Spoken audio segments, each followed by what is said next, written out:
Análisis en tiempos del coronavirus llega gracias al auspicio de Universidad Tecnológica Empresarial de Guayaquil, UTE.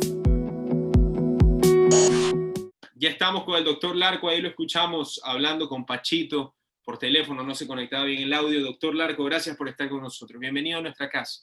Ricardo, gracias, buenas noches y felicitaciones a la casa por esos 25 años de tarea en servicio de la colectividad del país. Mi abrazo fraterno a todos ustedes, un honor estar con usted, un honor conocer y tratar a esta preciosa familia de Radio Fuego. Encantado de servirle siempre, a la orden. Doctor Larco, muchísimas gracias, el placer es nuestro. Preguntarle, pues, antes que nada, vamos por partes. Usted sabe mejor que nadie que este país en el ámbito político es una behetría, es un bochorno. Tenemos más de 60 legisladores con casos abiertos de corrupción, carnets de discapacidad, fundas de cadáveres, absolutamente todo. Y una de las noticias es que se ratifica el día viernes pasado la sentencia contra el excontralor Carlos Pollitt, a 6 años, y a su hijo John Pollitt por 3 años en calidad de, no recuerdo exactamente cuál era la expresión. Pero autor, para ponerlo más fácil en un idioma menos jurídico y más coloquial. Así es. Y efectivamente, pues lo que pasa es que se ratifica esta sentencia por contusión y, por supuesto, por recibir dineros de Odebrecht. ¿Cuáles, pues, sus pensamientos al final de que se haya ratificado esta sentencia? A ver, coincido totalmente, Ricardo. El país está atravesando una de las peores épocas que yo recuerde en toda mi vida, y yo llevo en esto de política, aunque usted no lo crea, desde los 8 o 10 años de edad. No recuerdo exactamente cuál es, porque en la época mi papá era al mismo tiempo presidente de lo que hoy llamaríamos la Corte Constitucional.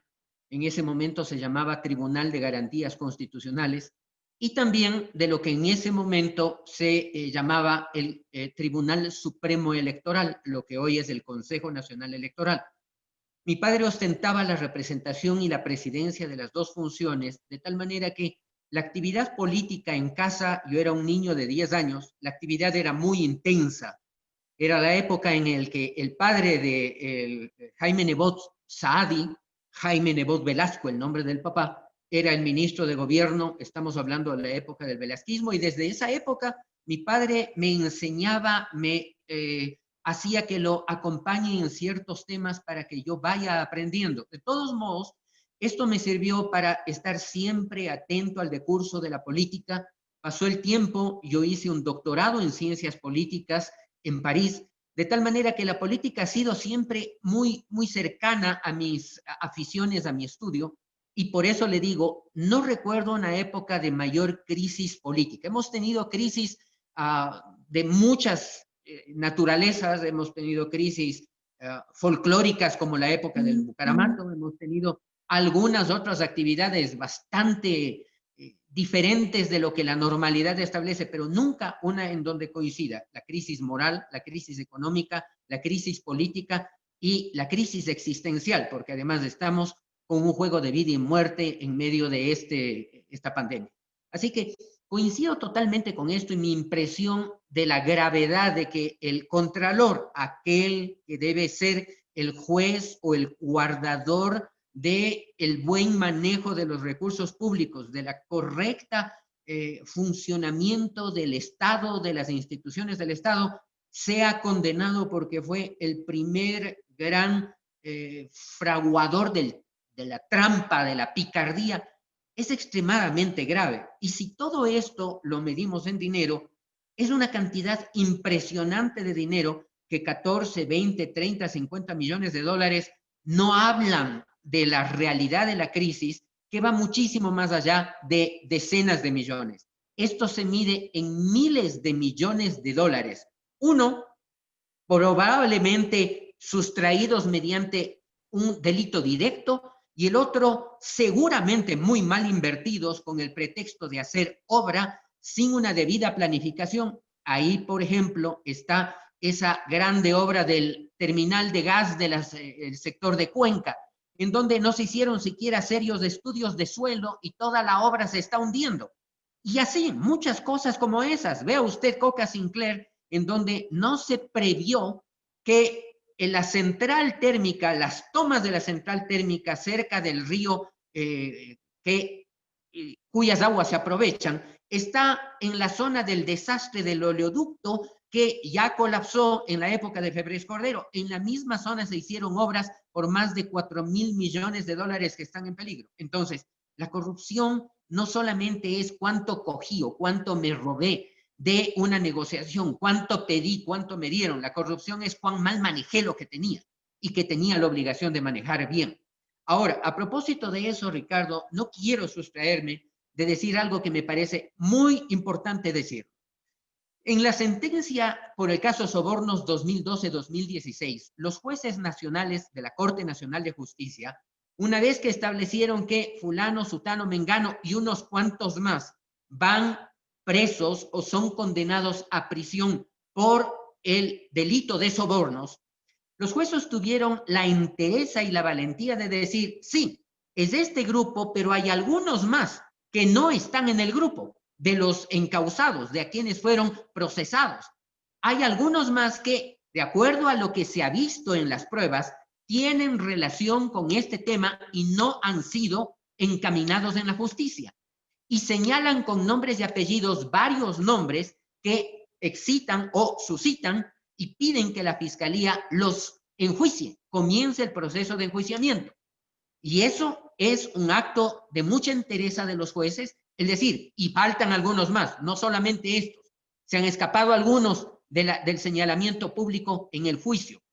Pero Ricardo, en el caso del excontralor Poli, a mí me llama mucho la atención, déjeme ponerlo con un ejemplo para que sea más clara mi explicación. Mire, un ejemplo teórico. El señor Poli, de acuerdo a lo que dice la sentencia, recibió dinero para fundamentalmente dos cosas. Levantarle una serie de responsabilidades por el proyecto hidroeléctrico San Francisco que estaban establecidas por la Contraloría General del Estado y que habían ocasionado que Odebrecht no pueda actuar en el Ecuador, tenía serias responsabilidades y estaban señaladas como tales. En el momento en que supuestamente el señor Poli habría recibido el dinero, pregunto, ¿acaso el señor Poli fue a su casa, a su oficina, a solas, en su escritorio, en su departamento en Quito, prendió el computador y se puso a escribir un informe que le levantaba las responsabilidades a Odebrecht? Terminó el informe, revisó el informe, lo imprimió en papel de la Contraloría, pero siempre en su casa o en su departamento, firmó el informe y al día siguiente llevó el informe y le dijo al secretario general de la Contraloría, notifique este informe. Pregunto, ¿eso ocurrió como tal? Es decir, el señor Poli hizo todo escribiendo él, imprimiendo él, distribuyendo él, haciendo todo, o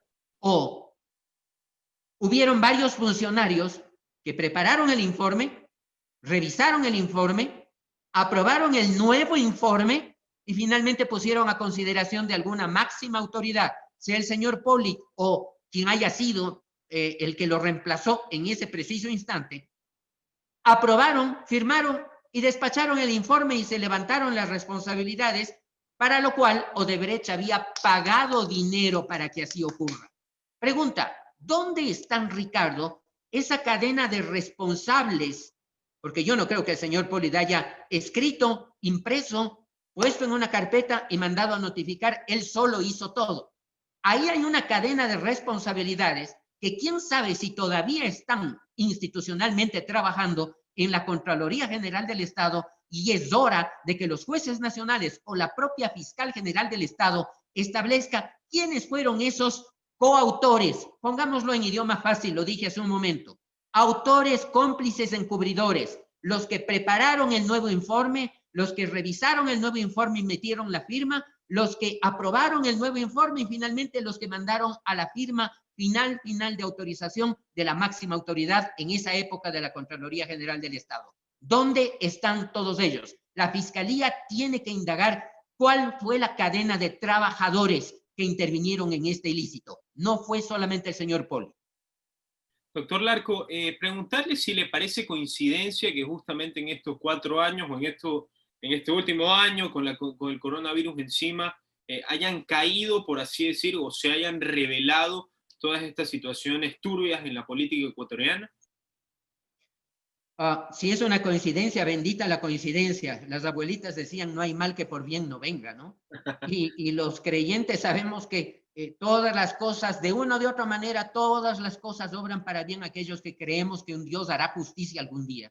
Y ese Dios me parece que nos ha dado las condiciones para que aparezca toda esa podredumbre. ¿Por qué?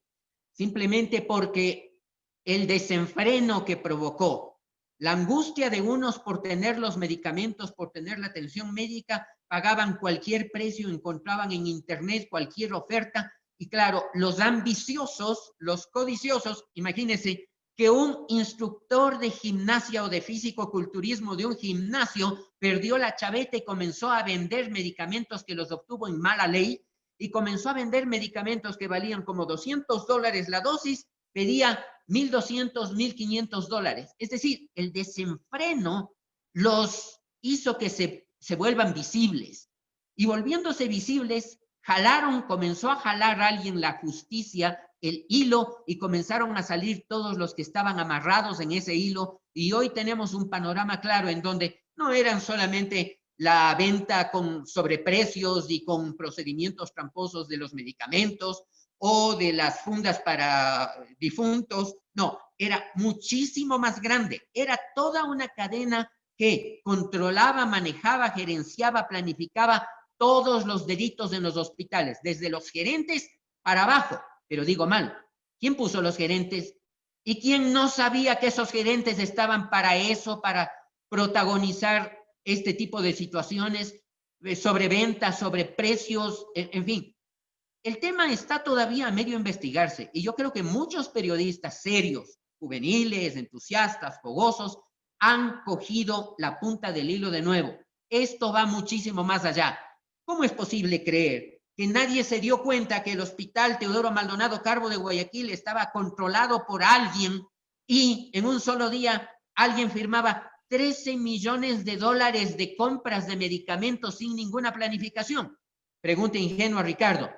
¿Y acaso aquí la Contraloría nunca se dio cuenta a un Ministerio de Finanzas de que le hacían CURS, es decir, las órdenes de pago, le hacían CURS por $13,5 millones, una sola institución en un solo día para comprar medicamentos que además no estaban dentro de un programa planificado del Ministerio de Salud para compra de medicamentos? ¿Dónde están, Ricardo? Otra pregunta. ¿Dónde están las señoras ministras de Salud que se pasaron varios años sin lograr o sin dar la aprobación al Plan Nacional de Compras de Medicamentos del Ecuador? ¿Dónde está ese listado? No apareció. Todo se dejó así para que cada quien compre lo que pueda. ¡Viva la fiesta! Toda esa cadena de corrupción tiene que caer. Señoras exministras, tarde o temprano se descubrirá la verdad de al menos su negligencia, porque a lo mejor alguien va a decir, ellas pobres no conocían quién manejaba las mafias que manejaban los hospitales públicos.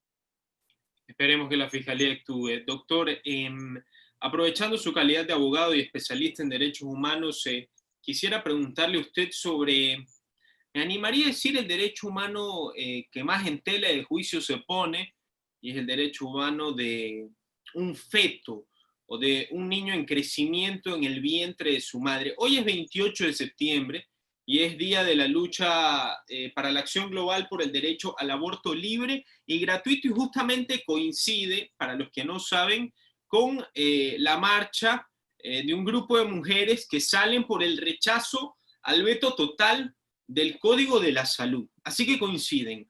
¿Cuál es, o sabemos su posición aquí en Radio Fuego 106.5 FM, cuál es o cuál hubiera sido pues la situación ideal en que el veto hubiese sido aprobado? Pregunto o reformulo la pregunta. ¿Usted hubiera estado de acuerdo en que este veto se hubiese reformado y se hubiese llegado a cabo, o usted cree que el veto es completamente comprensible? A ver, el proyecto de Código de Salud es un proyecto enorme, extenso, que abarca muchísimas áreas, en donde nadie, usted, yo, una sola persona, muy difícilmente va a poder entender y comprender la totalidad de la conveniencia o inconveniencia de todas las disposiciones o áreas de un proyecto de tan grande naturaleza. Es una ley enorme que abarca áreas técnicas, científicas, administrativas, muy complejas. En mi opinión, y desde el punto de vista de unos 6 o 7 artículos que fueron materia de fuerte controversia, uno de ellos, el tema de la atención emergente a quien sea. Aquí no hay que distinguir si era procesos, mujeres en proceso de aborto, y si el aborto era espontáneo o no era espontáneo, o si es una persona con una herida de un accidente de tránsito o de un asalto o un asaltante que fue herido por la autoridad. Aquí no hay que distinguir. Llega una persona en una condición de emergencia médica en la cual o de la cual depende su vida, la inmediata atención y correcta atención que se le dé, hay que darle esa atención. Obviamente que en el tema de las emergencias obstétricas, estamos hablando de probables casos de aborto espontáneo o probables casos de aborto provocado, es evidente que alguien deslizó una redacción totalmente ambigua, Ricardo, en la cual a los médicos les querían tapar la boca si es que veían o tenían evidencia de que ese proceso de emergencia obstétrica aborto era un aborto evidentemente provocado por alguna causa propia por la mujer o por un tercero sobre la mujer. Y querían ponerle un esparadrapo en la boca a los médicos que se llama secreto profesional, el sigilo del profesional. Eso obviamente que es un principio, es decir, yo como médico atiendo una emergencia, yo no tengo que publicarla el día de mañana en un periódico, en una revista o en un programa de radio. Eso es el secreto, el sigilo del profesional. Pero eso no significa que el profesional no diga media palabra, no ponga un informe con toda la descripción de las características del caso que acaba de atender, sea un herido de bala, sea una emergencia obstétrica. Tenía que darse un procedimiento de reporte para que a la final una autoridad médica y probablemente también una autoridad fiscalía puedan analizar esos reportes y detectar la posibilidad de que el delito del aborto, que sí existe y está castigado como tal en el Ecuador, sea ejecutado. Alguien quiso hacer de este procedimiento la cama, el colchón en donde la impunidad, llamémoslo bien claro, la impunidad quedaba sellada con un sello que se llama Código Orgánico de la Salud. La prueba de eso, ¿por qué tanta furia apenas de las abortistas, de las personas pro aborto, que generalmente son mujeres? ¿Por qué la ira y la furia de los abortistas cuando supieron que el presidente vetó el código? Han salido a amenazar, y lo hemos visto en redes sociales, personas muy conocidas, inclusive muy conocidas, salieron a amenazar que el día de hoy en las ciudades iban a hacer protestas violentas e inclusive amenazaban con incendiar templos. ¿Por qué tanta ira si no había ningún problema y el proyecto era nítido y transparente? Ahí se prueba la verdadera intención que había detrás de estos temas. Así lo podemos conocer. Mi posición, Ricardo, por supuesto que mi posición es absolutamente clara. Somos personas que respetan la vida. Somos personas que la respetan como dice la Constitución, y no porque la Constitución lo diga, sino porque es nuestra convicción, que es más profunda que una Constitución de cualquier Estado. Nuestra convicción es de que Dios nos dio a cada uno de nosotros la vida, nos puso o permitió que a través de los fenómenos maravillosos de la mecánica, de la biología, estemos en el vientre de una madre que nos amó, nos respetó, nos hizo vivir. Y así tiene que ser con todo el mundo. Pueden haber circunstancias extremadamente graves, extremadamente complejas, pero eso no cambia la naturaleza de que el primer derecho que existe, el primer derecho humano, el más importante de los derechos constitucionales, se llama el derecho a la vida. No puede haber derecho a la salud si no hay vida. No puede haber derecho a la educación, a la alimentación o cualquier otro derecho humano está sujeto al respeto absoluto del principio del derecho a la vida. Ahora, en el proceso de discusiones aquí en el Ecuador, yo he escuchado cosas impresionantes. Hoy los proabortistas amenazaban salir y dicen que no van a parar hasta que la Corte Constitucional, imagínense, la Corte Constitucional, no van a intentar el legislativo, que es el canal normal de las cosas, no van a intentar nada, quieren irse directamente a la Corte Constitucional, aquella que, a modo de interpretación, aprobó otras cosas contrarias a texto constitucional. En el caso del matrimonio, como le llaman igualitario, yo lo llamo bien claro, el matrimonio homosexual. En esa corte quieren hacer aprobar el aborto por violación, por causal de violación. Pregunta ingenua. ¿Quién puede discutir que la violación es un delito gravísimo sobre la mujer? ¿Quién puede discutir que hay que perseguir las causas profundas del delito de violación en el ámbito familiar o en el ámbito no familiar? Hay que trabajar en eso, por supuesto, para que en lo posible no existe ese delito. Pero ¿quién puede poner en un momento dado el valor de la vida por debajo de una circunstancia más manejable como es el hecho de que una persona violada accidentalmente llegue a concebir? Hay cosas, Ricardo, que si no las concebimos debidamente, podemos escuchar barbaridades como estas.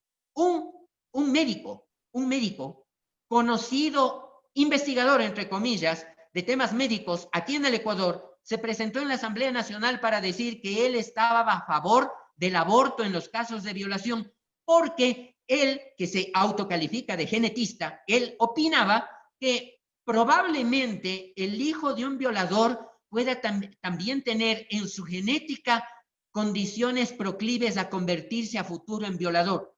Por favor, cosa más anormal. Yo solamente he escuchado razonamientos así, leyendo las historias de locura de los campos de concentración y de los nazis que necesitaban cualquier pretexto incongruente, loco, demente como estos para matar a personas. Así que, Ricardo, esa es grosso modo mi opinión sobre esa posición. Definitivamente, doctor, pues las personas que podrían amenazar en causar estragos o canalladas en las calles de una ciudad para ganar algo legalmente están muy equivocadas. Y me animaré a decir que son terroristas, como ya ha pasado en Estados Unidos, como ya pasa en Colombia, gente que de manera legal quiere ganar derechos o quiere ganar pues algún tipo de beneficio por medio de la violencia, están muy equivocados si creen que van a conseguir eso. Hablando pues, volviendo al tema de la política ecuatoriana, han amenazado a un juez que conoce el proceso investigativo contra Jacobo Bucaram Pule. No me sorprende, la verdad, ya conociendo, si políticamente sabemos, pues la novela que ha sido la situación de esta familia, los dos israelíes, el uno que falleció, el otro que se llevó pues una puñetiza, pero en este caso la situación sí es bastante caliente, ya que Jacobo Bucaram en este momento se encuentra en el Centro de Rehabilitación Social de Cotopaxi. ¿Cómo se lleva a cabo la situación en que se protege a los testigos o que se protege al juez ante este tipo de amenazas? La ley establece mecanismos estrictos para la protección a testigos o colaboradores. Siempre hay que distinguir. Unos pueden ser no participantes del delito, pero lo presenciaron y necesitan protección porque si no hay ese testigo, es decir, un neutro que dice yo vi, yo presencié, así lo pude establecer, mis ojos lo vieron, mis sentidos lo percibieron, eso es un testigo, hay que protegerlo porque eliminado el testigo, se elimina una prueba y eliminado una prueba, cualquier culpable sale inocente. Pero también la ley establece mecanismos de protección a los operadores de justicia, que son los que tendrán que activarse. A ver, este es un tema muy controversial, muy grave. Yo, aunque parezca inusitado, yo me pregunto a momentos, y lo hago en el más puro y sencillo, ingenuo razonamiento, Ricardo. Si a mí alguien viene y me regala una réplica de una escultura como aquellas de Valdivia, y hay réplicas por millones, hay millones de réplicas, los originales deben estar debidamente custodiados en los museos y hay un montón de réplicas que se hacen inclusive para la venta de los turistas. Si a mí me regalan un montón de estas cosas, ingenuamente yo no puedo ser, porque no soy un técnico, y si se supone que es un regalo de algo que se me dice que es una réplica, yo no puedo honestamente saber si de pronto la réplica o una de tantas réplicas que yo hago por una colección es un original. Si yo soy un coleccionista de cuadros de un pintor ecuatoriano, obviamente que yo voy a comprar y pagando muy caro cuando veo que ese cuadro es un original. Y cuando no puedo comprar el original, de pronto me consuelo con tener en algún sector de la casa una réplica muy bien hecha. Hay probabilidad, humanamente hablando, de que en el caso que se le imputa a Abdalá Bucaram de tráfico de bienes patrimoniales, hay la probabilidad de que, y yo lo digo así, muy sinceramente, y yo bien lejos de tener simpatía por esta familia, por todos los antecedentes que usted conoce y que los ecuatorianos sabemos, pero puede ser que en medio de 30 o 40 réplicas algo se deslizó un original y parece que sí se deslizaron 2 o 3 originales en un conjunto bastante grande de esculturas precolombinas. Uno puede creer que la buena fe hay que presumirla en un caso como este, pero ya en casos en donde el gerente del hospital es íntimo amigo de el segundo de a bordo del hospital, el que compra los medicamentos, el que hace los informes, el que vende los medicamentos, el que trae desde el exterior clandestinamente y de contrabando, es amigo de él, le vende a, y todo gira alrededor de un solo nombre. Bueno, creo que es evidente que la justicia tendrá que cumplir su acción, pero aquí sí, el Consejo Nacional de la Judicatura tendrá que ser muy claro y muy directo. Así como el Consejo de la Judicatura reclama que los jueces sean probos, hay que darles a los jueces la condición para que puedan ejercer esa probidad. Nadie le puede pedir a un ser humano que a condición de ser probo y desprotegido pueda juzgar con absoluta independencia, sabiendo que la vida de su familia está en juego. Ricardo, pensemos en un tema más pequeño. ¿Cuántos guías penitenciarios han sido asesinados a la salida de su trabajo o en el trayecto del trabajo a su casa? Simplemente porque a lo mejor no le dieron gusto a una de las mafias que está encarcelada ahí adentro. De igual manera, a los jueces tiene que dárseles la protección y especialmente a la Fiscalía General del Estado, que es la primera etapa. ¿Por qué? Porque de pronto uno de los trucos de los mafiosos es que si no pueden controlar al juez, controlan a aquel que pone los insumos de información, que son los fiscales. Si los controlan a las buenas o a las malas, a los fiscales, si los controlan igual, de a buenas o de a malas, los controlan, la información no fluye donde los jueces. ¿Y qué pueden hacer los jueces si no tienen información veraz y fidedigna? El trabajo es sumamente complejo, pero creo que es la oportunidad histórica para que en este caso, como en el caso que usted me decía de Poli, como en el caso sobornos, y así en muchas otras áreas, porque se queda muy crudo, por ejemplo, la preventa de 1.000 millones de barriles de petróleo con un descuentito de $4 por barril. Es decir, con un país que hoy no puede pagar a sus proveedores y a muchas cuentas pendientes por 4.000 millones de dólares, y el país está en riesgo de no poder salir adelante con estos compromisos. Pero anteriormente, en una operación de preventa a China, que ahora hay reportes de la prensa internacional de que un señor que nada tiene que ver en el circuito de esta preventa anda vendiendo petróleo ecuatoriano a otros consumidores exteriores, especialmente en los Estados Unidos. Aquí hay muchas cosas sospechosas, pero lo que sí es evidente y demostrado es que prevendieron 1.000 millones de barriles de petróleo con un pequeño descuento de cualquiera que sea el precio en ese momento del embarque, cualquiera que sea el precio del mercado, 20, 30, 50, 80, lo que sea, le dan un predescuento de $4 por barril. En 1.000 millones de barriles es un predescuento de 4.000 millones de dólares con perjuicio para el país. Ricardo, así las cosas no se pueden quedar. Alguien tiene que coger el toro por los cuernos para decir dónde están esos 4.000 millones de descuentos, o sí, fueron tan honestos que fue un descuento lo más sincero, lo más transparente, como es un perjuicio para el Estado ecuatoriano, esos 4.000 millones, alguien tiene que devolverlos. Doctor, para terminar y preguntarle pues, sobre los prófugos de la justicia, en el caso Sobornos, en este caso Carlos Pollitt, que se encuentra en los Estados Unidos, ¿cómo están los temas de las extradiciones internacionales? Correa está en Bélgica, varios legisladores están en Estados Unidos, María de los Ángeles Duarte busca que se le dé algún tipo de papel para que se pueda ir a la Argentina como refugio político, etcétera, etcétera. ¿Cómo se manejan estas situaciones con prófugos de la justicia?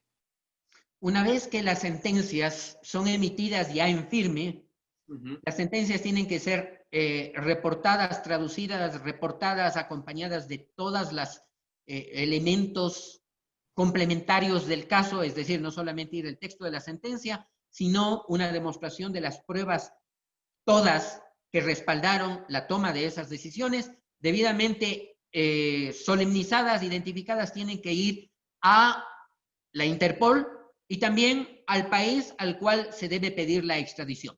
Interpol para las... Sí. La Interpol tiene que hacer un estudio bastante exhaustivo. ¿Usted cree que la Interpol va a ceder cuando ya ha rechazado antes la persecución política ante Rafael Correa, por ejemplo? ¿Cree que esta vez sí pueda ceder? Le veo profundamente difícil porque en tratándose de un jefe de Estado, tienen que ser, de la experiencia digo, no porque nada esté escrito, pero tienen que ser cosas tan poderosamente indiscutibles y delitos extremadamente graves, como por ejemplo fue el caso de la persecución de Pinochet, el exmandatario chileno, que en un momento dado pudo ser cercado pese a toda su fuerza, su influencia, sus protecciones. Es bastante difícil que esto ocurra, Ricardo. Yo veo que al momento en que argumenta el perseguido, que es un perseguido político, Interpol, y tiene la obligación de hacerlo, tiene obviamente la preocupación de depurar la información para saber si efectivamente hay una persecución política real. Claro, hay delitos netamente políticos en los cuales no hay que investigar mucho. Hay persecuciones políticas en casos de delitos que se llaman políticos, en donde el tema no es muy difícil de demostrarlo y se refugian y se protegen en una negativa por causa política. Pero cuando ya se habla de delitos comunes, como son el robo descarado de recursos públicos, cuando además la fuente de esas anormalidades fue confesada por la propia Odebrecht, es decir, empresas internacionalmente reconocidas que además fueron investigados por otros estados. Acuérdense que el escándalo de Odebrecht no aparece porque un fiscal ecuatoriano investigó, sino porque el gobierno de los Estados Unidos determinó alguna serie de anormalidades y encontró que tanto en su ámbito como en el ámbito internacional había habido una serie de sobornos. Entonces, creo que esto, aunque peleable, podrá de alguna manera, a la vuelta de unos años, producir un resultado.